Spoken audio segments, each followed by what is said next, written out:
आपके हाथ में है। आपने आज तुलना करनी है कि कौन सी सरकार अच्छी थी। आदरणीय चौधरी भूपेंद्र सिंह हुड्डा जब मुख्यमंत्री थे हरियाणा प्रदेश के, इन्होंने 81.5 किलोमीटर की मेट्रो लाइन बिछाने का काम किया था और खट्टर जी ने बिग जीरो गोल अंडा। जब हुड्डा साहब मुख्यमंत्री थे 4 बड़े बिजली के कारखाने लगाने का काम किया था। 5400 मेगावाट बिजली का अतिरिक्त उत्पादन करने का काम किया था, जिसकी वजह से हरियाणा में सरप्लस बिजली इनको सौंपने का काम किया था। जब आदरणीय हुड्डा साहब मुख्यमंत्री थे 6 नई रेल की लाइन आई, 12 यूनिवर्सिटियां बनी, मेडिकल कॉलेज बने, प्रदेश का चहुमुखी विकास हुआ, चारों तरफ जो सड़कों का जाल बिछा, 1600 करोड़ बिजली के कर्जे माफ हुए, गरीब आदमियों को 100-100 गज के प्लॉट देने का, रातों रात लखपति बनाने का काम हुड्डा साहब ने किया। गरीब आदमियों के घरों में पानी की टूटी कनेक्शन और ऊपर जो टंकी देने का काम हुड्डा साहब ने किया। हुड्डा साहब ने 22 लाख गरीब बच्चों को वजीफा देने का काम किया था। और आज की जो सरकार क्या कर रही है, गरीब लोगों के राशन कार्ड काटने का काम कर रही है। इस प्रदेश के 9.5 लाख गरीबों के पीले कार्ड काटने का महापाप इस सरकार ने किया है। हुड्डा साहब ने पेंशन जो दी थी बुजुर्गों को, अपने समय में सर्वाधिक पेंशन थी, इन्होंने 5100 का वायदा किया था। पेंशन तो 5100 रुपए नहीं दी, लेकिन 4.25 लाख बुजुर्गों की पेंशन काटने का महापाप इस सरकार ने किया। हुड्डा साहब जब गरीब आदमी का बेटा कोई MBBS की क्लास पढ़ता था तो उससे 42,000 रुपए साल की फीस लिया करते थे, और ये खट्टर सरकार उस गरीब के बेटे से 10 लाख रुपए साल की फीस ले रही है। क्या 50 लाख रुपए खर्च करके कोई गरीब का बेटा, कोई अपने बेटे को कोई डॉक्टर बना सकता है? इन लोगों ने हमेशा जो गरीब के किसान के साथ धोखा देने का काम किया।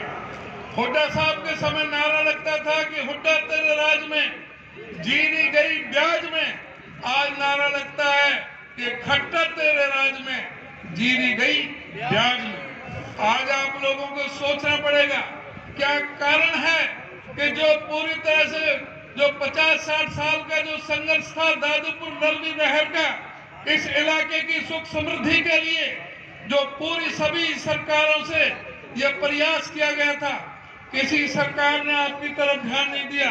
उस दादूपुर नलवी नहर को बनाने वाला अगर कोई है तो आपके बीच में वो शख्स चौधरी भूपेंद्र सिंह हुड्डा है।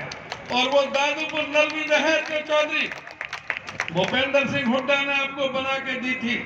इन्होंने उस नहर को भी बर्बाद कर दिया, उसको तहस नहस कर दिया, उसका डी-नोटिफाई कर दिया और पूरी तरह से उस किसान को बर्बादी के कगार पर खड़ा कर दिया। उसी दादूपुर नलवी नहर ना होने की वजह से, उसको तहस नहस करने की वजह से ही इस इलाके में बाढ़ का प्रकोप हुआ था, कुरुक्षेत्र जिले में और यमुनानगर जिले में, अंबाला में। उसका मुख्य कारण दादूपुर नलवी शहर। आज आपको देखना पड़ेगा क्या कारण है कि यहाँ का जो युवा है वो पलायन कर रहा है विदेशों के अंदर। आज जगह जगह बोर्ड लगे हुए हैं कि कोई कनाडा के लिए इमिग्रेशन, ऑस्ट्रेलिया के लिए, कोई इंग्लैंड के लिए, कोई कहीं के लिए। यहाँ का जो पढ़ा लिखा जो नौजवान है वो विदेशों के अंदर क्यों भाग रहा है? आज बेरोजगारी की दर क्या कारण है कि हरियाणा हिंदुस्तान में बेरोजगारी में नंबर 1 है, महंगाई में नंबर 1 है। इसका क्या कारण है?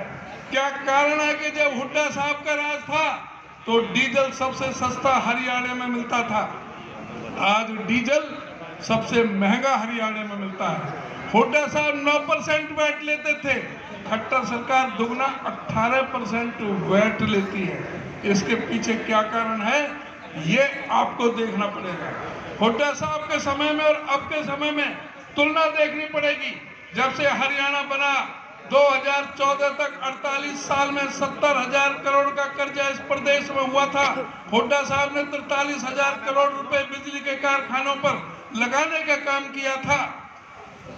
इस सरकार ने कोई काम नहीं किया और कर्जा आज हो गया 4.5 लाख करोड़ रुपए को कर्जा पार कर गया।